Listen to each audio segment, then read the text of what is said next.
If you are a British person that likes to assume that immigrants come to your country, steal your healthcare, and they don't have to pay for anything, this is the TikTok that educates you on how that's not always true.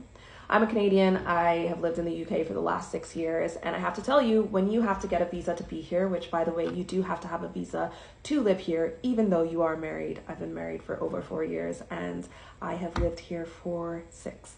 And with that being said, you have to pay for your NHS in your visa up front. So even though I've been married for 4 years, even though I've been here for 6 years, I still have to pay for my NHS. And then guess what?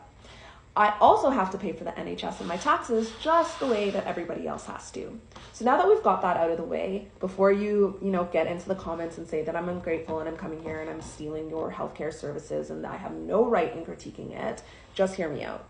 My husband and I have been on a fertility journey for the last 4 years, and finally, 3 years into it, I got an appointment with the NHS IVF, and I met the doctor. He put my fibroids to blame for all of this, and he said that I needed to go for surgery for this.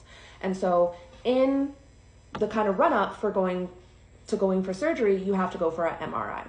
Now, before I went for the consultation with the NHS IVF, there was a form I had to fill out about being an overseas visitor. Now, I didn't think that I was an overseas visitor because I am not a visitor. I am technically a resident. I have a residence card.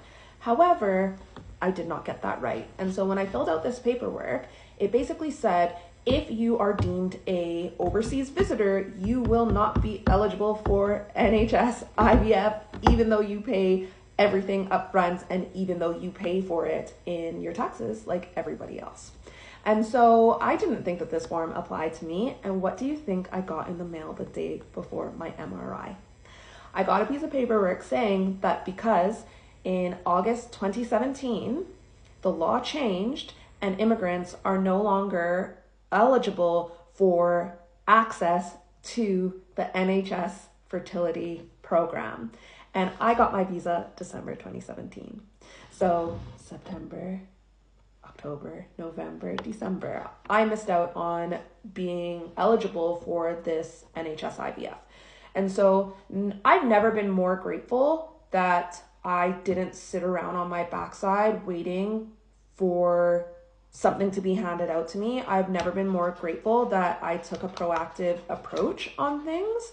But I have to tell you, nothing adds salt to a wound when you literally, my last visa was over £6,000, and majority of it is the NHS. And then it's tax season at the time that you're seeing this.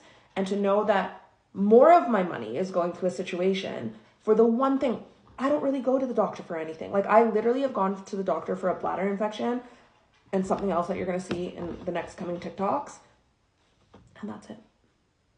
So again, if you're the type of person that likes to think that immigrants come here and just sponge off of your system, just know that's not always the truth.